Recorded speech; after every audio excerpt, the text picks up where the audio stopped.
बहुत पुराने समय की बात है। एक गांव में एक सौदागर रहता था। उसका एक बेटा था जिसका नाम था सुजान। सुजान का विवाह हो चुका था, परंतु सुजान को अपनी पत्नी बिल्कुल भी पसंद नहीं थी, क्योंकि वह एक साधारण नैन नक्श वाली और सांवले रंग की लड़की थी। सुजान चाहता था कि उसकी पत्नी बहुत ही सुंदर हो, जैसे कि कोई राजकुमारी। इस बात को लेकर अक्सर सुजान अपने माता पिता और पत्नी से झगड़ा किया करता था। एक दिन की बात है, उसने जिद पकड़ ली कि वह दूसरी शादी जरूर करेगा, वह भी किसी बहुत ही सुंदर लड़की के साथ। आखिरकार माँ बाप ने उसके लिए दूसरी लड़की ढूंढना शुरू कर दिया। वैसे तो सुजान की पत्नी को यह बात ठीक नहीं लगी, परंतु वह कुछ नहीं बोली। इसी को अपनी किस्मत मानकर वह चुप रह गई। उसी गांव में एक कुम्हार रहता था जिसकी एक बहुत ही सुंदर बेटी थी जिसका नाम था सुलोचना।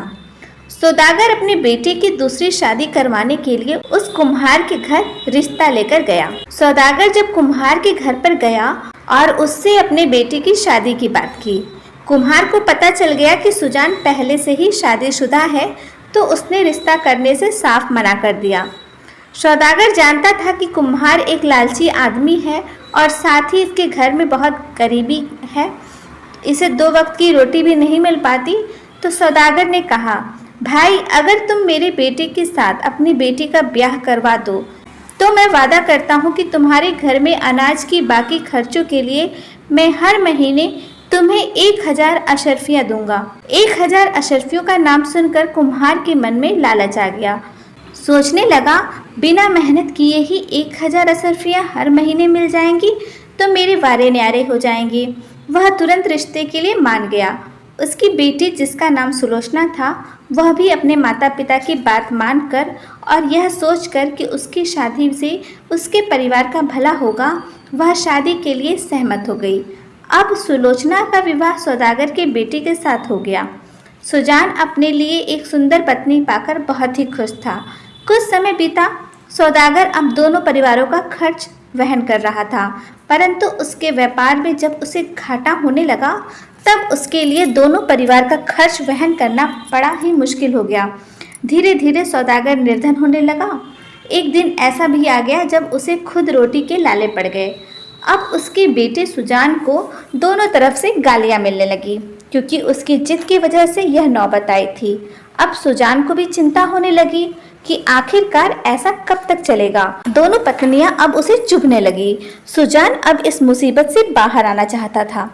एक दिन उसे एक तरकीब सूझी। उसने अपनी दोनों पत्नियों से कहा कि वह उन दोनों को अपने ननिहाल ले जाना चाहता है। दोनों पत्नियां और सुजान सफ़र के लिए निकल पड़े। उनका सफ़र काफ़ी लंबा था। चलते चलते वे लोग एक दूसरे राज्य में पहुंच गए। रात होने पर वे तीनों एक सराय में रुक गए। आधी रात के समय जब सभी लोग गहरी नींद में सो रहे थे तो सुजान जाग उठा और अपनी पत्नियों को अकेला छोड़कर वहां से भाग गया। सुबह जब सुलोचना और सुजान की पहली पत्नी जिसका नाम सलोनी था, वे दोनों उठी। यह देखकर वह परेशान हो उठी कि उनका पति कहीं चला गया है। जैसे तैसे उन्होंने सराय का किराया चुकाया और वहां से निकलकर वह दोनों चली गईं। दोनों बहुत ही डरी हुई थी कि अब उनका क्या होगा। वे दोनों अपने लिए कोई सुरक्षित जगह ढूंढने लगी। भटकते भटकते वह एक बाग में पहुंची। तब सलोनी ने कहा, बहन, हमारा पति हम दोनों को जानबूझकर इस जगह पर छोड़कर भाग गया है। इस अनजान शहर में हमारा कोई सहारा भी नहीं है। अब क्या होगा? बहन, तुम ठीक कहती हो। यह सब हमारे पति ने जानबूझकर ही किया है, परंतु अब जो भी हो, हम अपने आप को खुद ही संभाल लेंगे, वरना इस अनजान नगर में हम सुरक्षित नहीं रह पाएंगे। अब हम कभी भी उसके पास वापस नहीं जाएंगे। ठीक है बहन, परंतु फिलहाल हम कैसे गुजारा करेंगे? फिर कुछ सोचकर वे दोनों नगर से बाहर एक झोपड़ी बनाकर रहने लगी। तब सुलोचना ने कहा, बहन, अगर इस नगर में किसी को यह बात पता चल गई कि हम दोनों अकेली औरतें यहाँ पर रहती हैं, तो यह हमारे लिए खतरनाक हो सकता है। इसलिए मैंने यह सोचा है कि मैं एक पुरुष का वेश धारण करके नगर में काम की खोज से जाया करूंगी और तुम मेरी पत्नी के रूप में यहाँ पर रहोगी, जिससे कि लोगों को लगे कि हम पति पत्नी हैं। तभी हम इस अनजान नगर में सुरक्षित रह पाएंगे। ठीक है बहन, तुम जैसा कहोगी मैं वैसा ही करूंगी। मुझे तुम पर पूरा भरोसा है। इसके बाद सुलोचना ने एक पुरुष का वेश धारण किया और नगर में काम की तलाश में निकल पड़ी। नगर में पहुंचकर उसे यह बात पता लगी, उस राज्य का राजा हर रोज अपने दरबार में जनता की समस्याएं सुनता है, फिर उनकी समस्याओं का समाधान करता है। सुलोचना भी पुरुष वेश में राज दरबार में जा पहुंची। वहां पर काफी भीड़ थी। अनजान लोगों के बीच उसकी कुछ भी बोलने की हिम्मत न हुई। वह डर रही थी कि कहीं उसकी सच्चाई सबको पता न चल जाए। अगले दिन वह फिर से राज दरबार में गई और बिना कोई बात किए वापस लौट आई। इस तरह से 7 दिन बीत गए। इसी बीच राजा ने गौर किया कि एक आदमी रोज दरबार में आता है, परंतु बिना कुछ भी बोले लौट जाता है। उसने अपने मंत्री को आदेश दिया कि मंत्री जी, एक आदमी प्रतिदिन राज दरबार में आ रहा है, परंतु बोलता कुछ नहीं। जरा पता करो कि उसे क्या परेशानी है। अगले दिन सुलोचना जब राज दरबार में पहुंची तो मंत्री ने उसे अपने पास बुलाया। पूछने लगा, अरे भाई, तुम कौन हो जो प्रतिदिन आते हो परंतु अपनी समस्या नहीं बताते? सुलोचना ने अपना नाम बदलकर बताते हुए कहा, मंत्री जी, मेरा नाम सुदर्शन है। मैं मुसीबतों का मारा हूँ और कोई काम की तलाश में हूँ। ठीक है, मैं महाराज से कहकर तुम्हारी कुछ मदद कर सकता हूँ। मंत्री ने यह बात जब राजा को बताई तो राजा ने सुदर्शन को अपने पास बुलाया। कहने लगे, युवक, तुम्हें देखकर लगता है कि तुम बहुत ही मेहनती हो और मेहनती लोगों की मैं बहुत ही कद्र करता हूँ। तुम चाहो तो मैं तुम्हें अपने महल में माली की नौकरी दे सकता हूँ। तुम्हें मेरे शाही बाग की देखभाल करनी होगी। बोलो, मंजूर है? महाराज, अंधा क्या चाहे, 2 आंखें, इससे बड़ी बात क्या हो सकती है? मैं आज से बल्कि अभी से काम पर लग जाता हूँ।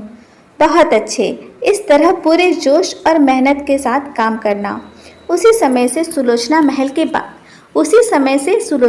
के बाग में माली की नौकरी करने लगी।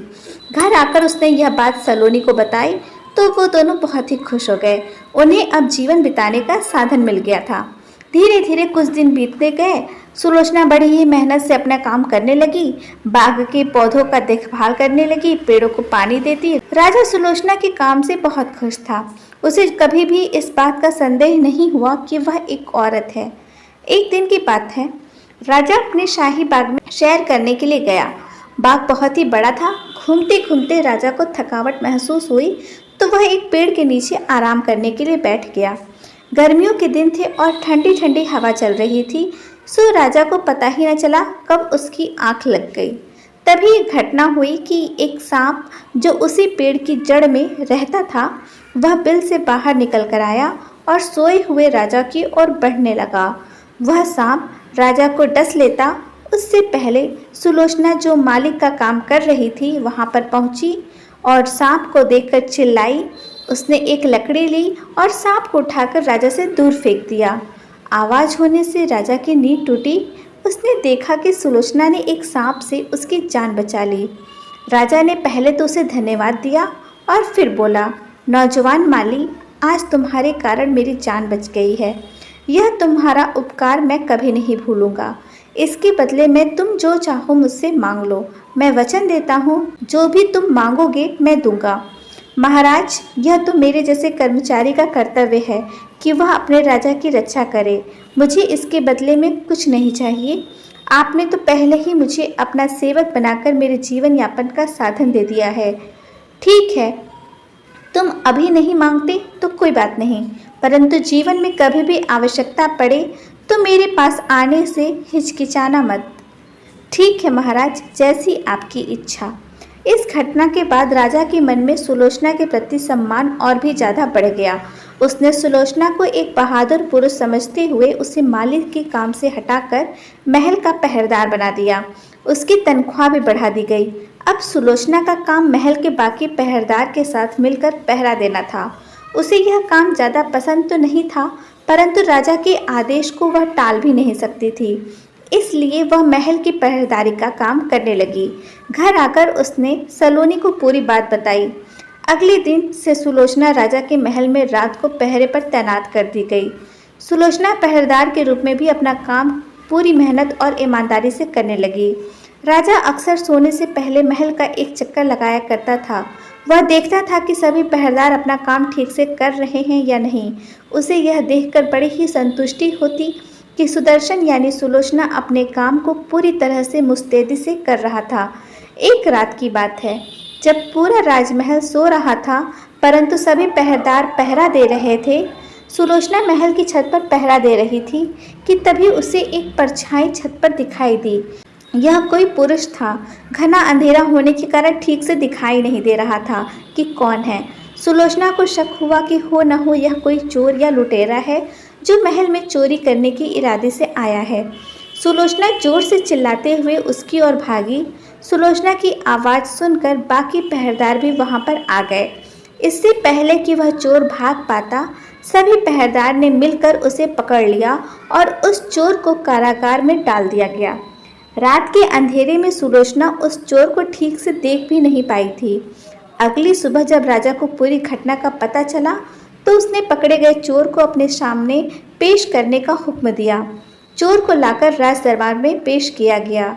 दरबार में जब दिन के उजाले में सुलोचना ने चोर को देखा तो उसके होश उड़ गए, क्योंकि वह चोर कोई और नहीं बल्कि उसका पति सुजान था, जो उसे छोड़कर भाग गया था। राजा ने चोर को सजा सुनाते हुए कहा कि हमारे राज्य में चोरी एक बहुत बड़ा अपराध है और इस चोर ने तो राजमहल में चोरी करने की कोशिश की है।